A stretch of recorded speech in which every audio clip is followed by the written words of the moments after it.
Hey, it's a Matt Damon Monday because I'm running on Duncan. I'm Dominic D'Angelo at freeshows.com, scoops.com, and studio1sports.com. I'm here with Mr. Robert Karplus, WD Creative _ish. Robert, how's your Monday? Are you a Hoosier today? I am a Hoosier today. Mm. Just happy to see, Miami lose. Oh. See, I am a U guy deep down, Robert, because Vincent Testaverde was the Heisman winner for the Miami Hurricanes. So, As a Gator, I'm going to not support any other university within the state. that's fair. It's the nature. Let me put it this way: I don't dislike Miami as much as I dislike others. Yeah, that's fair. Is that a fair way to put it? Is that a nice little compromise right there? I despise and detest Florida State. I don't like Florida State either. If it was Florida State against Al Qaeda, I don't know who I'm rooting for. Miami, generally, it's like they're whatever they are. Let's put it this way: I've guest lectured at the University of Miami, so wow. Wrestling talk or lawyer talk? Lawyer talk, not as much fun as it would be to go host a class about that. Indiana, number one, I do love their policy on Declan McMahon. Remember he was there for a short window of time. Oh my God, you're right. Yeah. That didn't work out. Like, it's nice that clearly the cast of Necessary Roughness won, because their average age, I want to say, was like 60. It was up there. Those are some grown ass men playing football. Legit, they were like 23 years old was the average age for that team. I think it was. That plus when Miami played Florida earlier this college season, Miami was not that impressive. No. And I went, you know what? They're a very beatable team. Indiana was running roughshod over people, and a buddy of mine, his dad went to Indiana. He surprised him with tickets. They went to the game last night, and I'm like, that's a nice little father-son moment to get to take him for that. That being said, we'll say hi to the folks joining us here. This is not Grill and JR. We're talking football the whole time, while trying to avoid Devon Dudley allegations. I'm kidding. They're all buddies. E says, "Was up." 15. That's the wrong one. It says 15 more days till the Muppet Show special on February 4th. When is the big Vito versus Dom match? That's right. I had Big Vito on last night with RVD. Seriously, Robert, I've never laughed so hard at during an RVD show. He was hilarious, Big Vito. Check it out. It's going to be up on rvdtv.com later today, 4:20 p.m. Eastern Standard Time. As a matter of fact. Wanna Breeze says, "Hello, RNI. How about Trey Miguel's AEW run?" Boy, there's a lot of rumor and innuendo about. There's a lot. Here's all that we know as concrete, legitimate, specific fact. The Rascals were signed to AEW. Brian Alvarez, trusted source, the most rock solid. You could take that to the bank. Had said that higher ups, not Tony Khan, so we don't know who higher ups from Warner Discovery who it was, supposedly made the decision that Trey Miguel was not going to continue within AEW. There's some rumor and innuendo about it could have been related to comments or allegations related to comments that he made years ago. I don't know any of it. We're not gonna get into hearsay, speculation, libel, slander, all that good stuff here. Rest of the Rascals, we'll see what's going to happen with those folks there. I know Zach Wentz had gone through some issues at NXT for some things that were taken out of context or posted that he thought were just being jokey, and people took it the other way. And that's when you're in that sort of a public performance situation. It can happen, and it's very tough for people to separate art from artist and know what's within the confines of a joke and what's not. When we would do wrestle roasts and we would be roasting people, there are jokes and things that are on there that were absolutely off color and rude, but they were under the confines of, these are roasts, these are not what we personally think and believe and feel. That's sort of the differentiator line right there. Right. Yeah, it's always a sticky situation, especially if you're like in a private situation and you're just goofing around or whatever it may be. Well, hold on. The private situation, public, private, doesn't matter where it is. If you're saying something genuinely that's hateful and awful, Oh yeah. it's not like, well, as long as no one's, as long as No, as long as no one's around to hear it. Yeah, that's but just in any circumstance, especially when you're putting something out there publicly that's going to be perceived as being really hateful or inappropriate, it's not a great look across the board. Let's be kind to one another, and we'll see what Dre Owens has to say. Hello, hey. sick, but made the live show. When will Oh, Finn Balor get his title back? Dre, we hope you feel better. We haven't thrown you out yet. yes. Cammy Star says, after morning, who forgot to pay the heating bill? Robert, it's freezing up here. It's legit It's cold. 71 here. I got nothing. I got no leg to stand on. Man. And Wrestling Old Head says, good after morning, RNI. Maxine thought Natty was her Miyagi. Turns out she was just Terry Silver. And Willie Thornbrew says, I think we all will remember where we were when Natty turned heel. Fun fact. Oh, I haven't thought about Natty as a competitor in WWE in quite some time. I know that she's been doing a lot of the stuff on the indies, but she hasn't been top of mind. It was yesterday morning that my wife said, "Hey, how's the one female wrestler with the kitchen that we really like?" I was like, "Oh, Natty. I don't know what Natty's doing." And then she was on Raw. So clearly, did you tour her kitchen or something? Did I miss this? she was on one of those total diva show things, and it was like I randomly had it on for a few moments, and we saw it, and I DM'd Natty and TJ to talk about their kitchen and who they used for their design, what company, and some of the backsplash information, things like that. 69305 says, my wife went to so I was kind of adopted by them, but still UCF Knights for life. You clicked on the wrong one, but that's fine. To be fair, my wife and most of my best friends are all UCF Knights, so I dislike them the least. Just with like Dante Culpepper, he was an alumni there. Dante Culpepper and the guys who created Tijuana Flats. Oh, really? Random facts that we're throwing out here today. I was drunk in spring break in Orlando, and I lied to a girl and told her I was from UCF. So some of these thoughts you can just keep in your brain hole. You don't have to spout them out loud. Fun fact: I went to a UCF Knights football game when I was in college, and the section that we were sitting in, for whatever reason, the seats we got were part of like the engineering block. I don't know how we got them. We bought them, whatever. And my buddies and I were there, and they're like, "Oh, engineering team, you guys are the ones who are going to be making the tunnel for the second half that the players are going to come through." So I'm like, "Yes, we are." So I went out onto the field with all the UCF folks, and they're all making the tunnel for the players, and I'm fully doing a full-on gator chomp, nice, on their UCF field as their players are coming out. That's fantastic, Robert. Was Raw fantastic last night for you, as it hailed from Belfast, Ireland? It was fantastic in the fact that it was an afternoon show, which I can totally get behind. Yes. I love these afternoon shows because, number one, I got to watch the the college national championship game and flip back and forth between the regular game and the McAfee version. How was the McAfee version? It's Pat. Yeah, it's Pat. I like Pat. We've been buds for quite a while, but 3 hours with his buddies is a lot. It can be. I like Pat too. But it's a lot to kind of watch for 3 hours. But I'm with you. Like, I did like this Raw. It kind of felt like they're finally cooking up here for Royal Rumble Road to WrestleMania kind of vibes. I was getting it last night. Yeah. So, we don't have to go moment by moment, but we'll pull it up here. So Gunther opening the show, announcing that he is going to be entering the Royal Rumble. And then AJ Styles going out there and challenging him, and him just saying no. Like, he's the first person ever to use wrestling logic, which is, right. I am not pulling double duty. I'm focused on winning the Royal Rumble. I already beat you. Like, piss off. See ya. And then keeps pushing and pushing and pushing until, okay, I'll challenge you, but you got to put your career on the line. Yeah, which I thought was great. Like, that's nice. How you...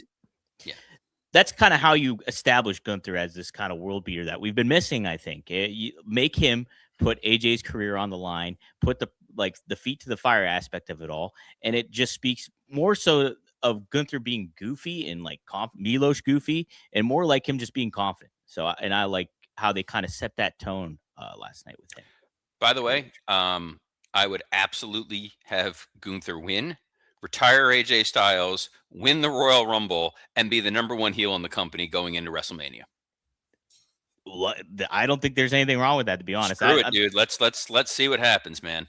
I'd love to see a farewell tour for AJ, but like if you're making something really, really significant out of it, why not have it happen? You know, I had said that. I said when he first announced that he was doing his retirement tour, I go, they haven't announced a date. It wouldn't shock me if it just randomly happened at some point in time, for a couple of reasons. Number one, I think that really would be the what a moment kind of gut punch. Remember when Shawn lost to Taker? I didn't think Shawn was going to lose that match. I'm like, oh wow, how are they getting out of the stip? And then Shawn was just like, nope, I'm gone. And we were like, oh, I guess this is a real retirement. Yeah. So, you know, what dream match is there still left for AJ Styles in WWE? He's faced everybody. He's faced everyone. I don't think there's anybody new or young that we're like, oh man, if it'd be so fantastic if we got him versus fill in the blank. Has he fought Punk before? I don't think they've had a one-on-one match. Yeah, that's one I can't think of that I would kind of be like, oh, that'd be neat to see. But I think that might be the only one. But that's I mean that'd be a fun kind of old guy match. Yeah. I would dig it. But I think that the gut punch, that moment of if Gunther beat if Gunther beat AJ Styles at Royal Rumble and then goes on to win the Royal Rumble and treats it seriously, that is some nuclear heat. Absolutely. Would he lose momentum if he lost to AJ at Royal Rumble? Yes. I agree with you. I think if that's the challenge and he goes in there and he loses, then like what was the point of all this? So we shall see Maxine with Natalya, who decided to show up, versus Becky Lynch. And wouldn't you know it, that damn Natty Neidhart turned on Maxine many months after we thought this was going to happen. Yes, we got the nasty Natty showing up finally, which I like. Hopefully we'll get more of the what we saw in the independent blood sport scene going on with her, you know, because I think that's the right tone to hit with her, especially against somebody like Maxine. Makes a lot of sense. And yeah, I just like the setup for this too, Robert. So it'll be interesting. A lot of people announced for the Royal Rumble. It's a lot like Michael Scott declaring bankruptcy. You just yell it and it suddenly happens. Yes. Jay declaring for the Royal Rumble, which leads to the New Day getting pissed that they're not getting a tag title shot. And now there's a 4-way next week for the #1 contendership. Did they announce who the 4 teams actually are? I didn't notice if they did. I mean, I thought Tozawa and Otis were getting a shot at the tag titles. Yeah, that's what I thought too. I guess they thought they came to their senses. But, well, did you notice too during the Jay promo after he got done, Cole teased a little potential tension between him and Jimmy because Jay overstated that he spoke for both him and Jim about entering the Royal Rumble or something. Did you notice that? And do you think that's something to think about? I mean, I feel like this story eventually is going to end in the way that we don't necessarily want it to end, but we will see. The Vision versus Mysterio, Penta, and Dragon Lee. There was the runner throughout the night about Adam Pearce having suspended Braun Breaker, who I guess just really needed the week off. That might have been it, right?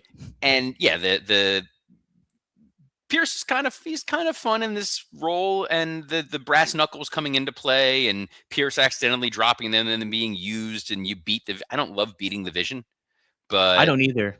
Yeah, I guess this is where we're gonna go. I will say they feel more like a faction week in and week out. Like I was getting that good, cool vibe with them, where it's just like, all right, these guys feel like a cohesive unit right now.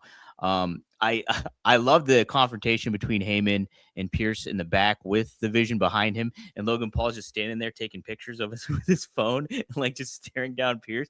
Just nice little touches like that really add to the character of that faction. So I'm all for what they're kind of doing, and it seems like they're finally kind of finding their path here. vision, if you will. God, I was so ready to agree with you, and then you had to throw that in there at the end. Io and Rhea went out there. Whenever they keep saying Monday Night Rio, I keep thinking Riho is showing up Yeah, right. because she ain't doing anything anywhere else. So, but no, I don't want her on TV. This gets interrupted by the Judgment Day. I liked the segment earlier in the show to set up the main event where Liv Morgan made peace with Roxanne Perez in the I didn't trust you. I thought you were a scumbag and a liar and like trash. But I guess you're fine. You're even cool though you now. are like a scumbag and a liar and all this other stuff. And I guess Raquel was really leaning into being Diesel in the big mommy cool thing. Yeah, I like it. I'm for it. It's fine. Everybody's in the Rumble. The narrative of how can you trust Rhea? She's going to turn on you. She turned on me, and the Royal Rumble is more important to her than the tag titles because, well, duh. I mean, what tag team titles are better off? The AEW Women's Tag Team titles or the WWE Women's Tag Team titles? The WWE Women's Tag Team titles, because I think we'll get to what I think is going to happen later on in the show. There was a Bayley and Lyra segment about them entering the Royal Rumble, so it's a lot of tag teams trying to find a way to work together. El Grande Americano versus Javon Evans. I did a quick Google search before we got on here. It seems as though Javon Evans is not severely injured. Yes, he got hurt in the match, but he's okay. But scary moment, and it would have been a real shame to lose that guy this early into this. Oh, absolutely. Yeah. Hopefully he's all okay, and yeah, it's a bummer like when matches like that stop, and but thankfully he's good. It's interesting. Real quick, Vito mentioned on RVD how the slimmer body types and everything like that. He thinks that's a reason that we see more injuries nowadays than what we have in the past. And I thought that was an interesting take that I never really heard before. Like just the slimmer, more, muscle tight body types that we have nowadays in comparison to yesteryear. And there could be a point to some of that. Well, I think part of it is that part of it is the type of bumps that these guys are taking is such that you're potentially going to wind up hurting your shoulder a lot. That, you land, it pops funny, and then you're in real pain right there. Yes. Someone who may be in real pain at the Royal Rumble is AJ Styles, who accepted the challenge. Right. And I like I'm going to go call my wife. And that was the most believable moment, perhaps in the history of wrestling. I'm going to put my career on line and kick this guy's ass. But you know what? I'm going to check with the missus first. There's the health aspect. There's the monetary aspect that goes all with that. A marriage is a relationship of two people. Well, there go all our listeners in Utah. Main event.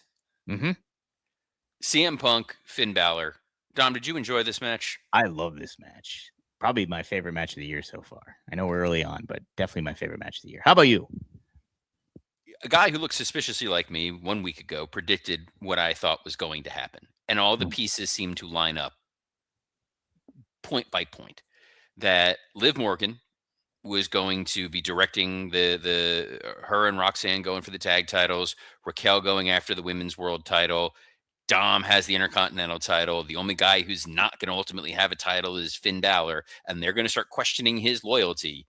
And you got a great babyface versus babyface match where not only did Finn Balor come short, they shook hands after. That does not feel very Judgment Day-y. So I think this may lead to the excommunication of Finn Balor as a heel in the Judgment Day stable, and a babyface Finn challenging Dom by WrestleMania time. I love it. And I love the aspect, too, that they did tease that in a roundabout way with bringing his old theme music back. Punk, at times in the match, was leaning into being the heel of the match. And I thought that was a lot of fun. But, yeah, and I just like Punk's kind of just old school psychology that he uses in the bout with Finn. And Finn's just athletic, looks great. That crowd was electric for him. It had the crowd really, really fooled at some of those false finishes, and it was just a blast of a match. Glad we got to see it on Raw actually too, because it just Punk looks great with the title on, I think too. So it I think overall, this main event, in tandem with what happened earlier on with Gunther and AJ and everybody, I like this Raw a lot and thought it's set the right tone here as we get to the road to WrestleMania. So I know Dre Owens is sick. Mm-hmm. And we should be nice to him because he's infirm and recuperating. He posted Judgment Day will drop Finn and add Chris Jericho playing Judas. Dre Owens is now Wow. banned. I love that, Dre. I love it. Make it happen. I think that would be a really cool way to kind of reintroduce Jericho, actually, to be honest.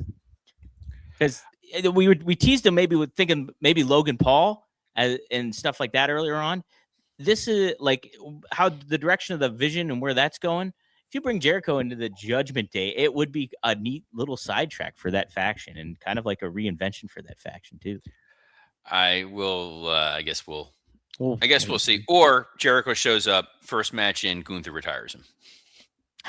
Let's just make this a thing. He just immediately shows up for one day at night, has a match, Yes. and he's gone already. We start calling Gunther Del Boca Vista because he is the retirement plan for so many people. Yeah, I thought the match was great. Finn is a very good babyface. He's a killer heel, but he's a very good babyface. Yes. The idea that Punk cut that promo of, I know this is an away game, and that's okay. Let the crowd know, like, yeah, you're gonna cheer for your guy here. I totally get it. I'm not turning heel. I'm not gonna do anything heelish, but you as the audience are gonna back your hometown boy, and you should. Yeah. And they gave him every reason to. Whereas we had said going into SmackDown on Friday, I was fully convinced Drew was going to let them cheer for him, and then he was going to tell them to piss off. And that's exactly what he did. That was the smart play there. This was the smart play here. Curious to see where they move going forward.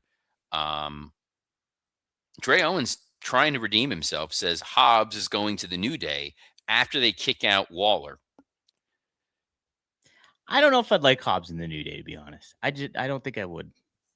No, because then it's Hobbs in the New Day. I don't disagree with the impulse of wanting to put him in a stable. Mm-hmm. But if anything, maybe he winds up in the Judgment Day. Devin says Big P. Powerhouse Hobbs. Don't know if that'd be a great name. Nope, you're in trouble with that. Dom, there's some other news that you had flagged in here, but because you sent the rundown 30 seconds before we went live, I have not gotten a chance to dig into it. You're going to like this one, Robert. We're talking about rumor and innuendo. This is a rumor and a half that you have to take as a big, big rumor. Rumors suggest Elon Musk is in early talks to purchase WWE from the TKO group with potential integration between WWE content and Musk's X account platform, speculated. This is skepticism going on. So speculative. No credible evidence or official statement supports the claim of Musk's interest in buying WWE, with wrestling outlets labeling the rumor as substantiated social media chatter. I just thought this was an interesting rumor to pop up out here. How would you envision Elon Musk if he were to take over TKO and WWE, Robert? Wait, nothing about what you just said makes any sense, other than the fact that you don't know how to say unsubstantiated, which I did totally aligns. I flubbed that real bad. I can understand Elon's desire to acquire WWE and WWE content to put on X. Right. I think that they need a reason for people to constantly want to utilize the app. I know that Paul Heyman has always joked, when Elon Musk colonizes Mars, WWE is going to run the first show on there. That's a wild one, isn't it? I never. So credit to SE Scoops. This is where the rumor article started here. I didn't see anything online, but I got to admit too, I wasn't really seeking out to find stuff like that. I've not had a chance to really dig into this and figure out what the genesis of any of it is. Yeah. So this was unaware to me until I saw this actual article on SE Scoop. So take a gander. People were having a little fun here at the bare minimum with it, but it'd be very weird if Elon Musk were to take over WWE. Let's just say that. I mean, look, it's a recognizable brand. It's a company that their audience follows wherever they are. Dom, it's True. because of these people. At one point in my life, I had to download Tout. Oh my God, you had to download Tout? Yes. I never even tried that. What? I didn't try Tout. I didn't tout. Well, I've tried Tout. It's why we know what Stacker 2 is, or the JVC Kaboom Box, or Kestrel GTX. Wrestling fans are very loyal. It is, and we are a stalking horse piece of content. Wherever we are on, people will go and seek it out. Right. I would imagine that was why AMC went and signed TNA. It's a big reason why the Turner organization or Warner Discovery gave Tony Khan 4 hours of primetime television. The Netflix deal, the USA deal, the Fox deal.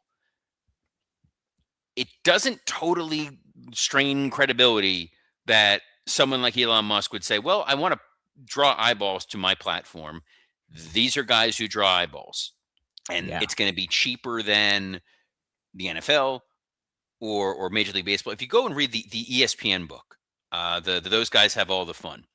They talk about how ESPN acquired a lot of sort of fringe sports programming like darts, like pool, like track and field, because you want content. You want things that people are going to go out and seek. They aired wrestling. It's how I used to watch I used to watch the GWF on there. Yeah. And Colonel De Beers. Shout out to Colonel De Beers, everybody. I was going to shout out to the Dark Patriot, but fine. Ooh, or the handsome handsome stranger. Or Scotty Flamingo. I'd never heard of that guy. I've said talented guy. Devin Dowling dropping a Lugs reference in 2026. Heavens to Betsy. Yes, there was definitely some Lugs. And think back just to how many 10-10-220 and 10-10-321 commercials there were. Oh my gosh. Or your 1-800-COLLECT or 1-800 call. It was call ATT, I believe. Yeah. It was wild. Carrot Top. Who were the mascots for that? Carrot Top. Mr. T was all over that. Yeah. There was Rent-A-Center was a big thing. Hogan brother. They had Hogan on there. Mr. T would do those as well. Wrestling says Mentos. Mentos were everywhere. Mentos was the fresh maker all over the place. Still are. Yes. I do enjoy a good Mentos. That's how I go around Bloomfield, is like a Mentos commercial. Problem with that package is once you pop the first one out, like it doesn't maintain its structural integrity. No.